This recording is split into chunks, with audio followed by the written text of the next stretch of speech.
میخوام قضیه این ستایشی که بالا نوشتم و براتون تعریف کنم. چرا نوشتم ستایش؟ همه دیگه منو میشناسن، کسایی که منو میشناسن دور و بریا رفقا خانواده دیگه میدونن من یه چیزی آهنگ دل بیاد شورش دل میارم جدی. این وید مورال دوباره اصطلاح آهنگ داده، مثلا 4 دقیقه آهنگ گفت من 2 کلمه چیکار کردم.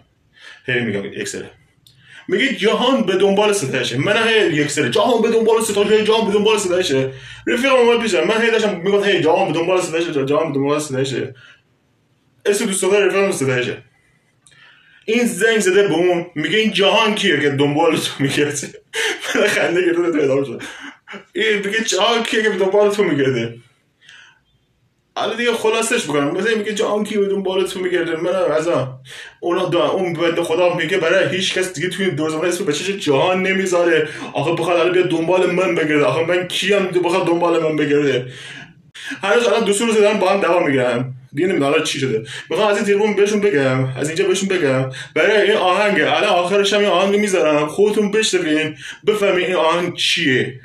دیگه اینقدر دعوا نگیرین. برای آهنگ وید مرادیه، درباره اصطلاح خونده، اصلا ربطی به دوست دخترتون نداره. آخه اون برای میگه جهان به دنبال ستایشه، اصلا ربطی به دوست دخترتون نداره.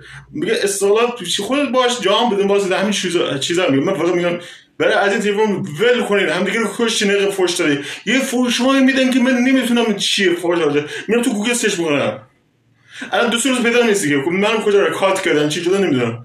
حالا دوست دخترش از بیوش ازن برنشه، اسمش برنشه. خب از این تلفن بهت میگم این آهنگ آخر میذارم بشنو، میدونم پست ها نگاه بکنی، نگاه گوش بده واسه ازم بفهمی. هی حالا 3 روز با هم درگیری نه گوشی جواب بدی نه هیچی. یک سر داریم تو از این بچه خبر آوردن داریم فوش میمونی. یک ذره شور تو رو خدا خودت باش، جهان به دنبال ستایش اصالته.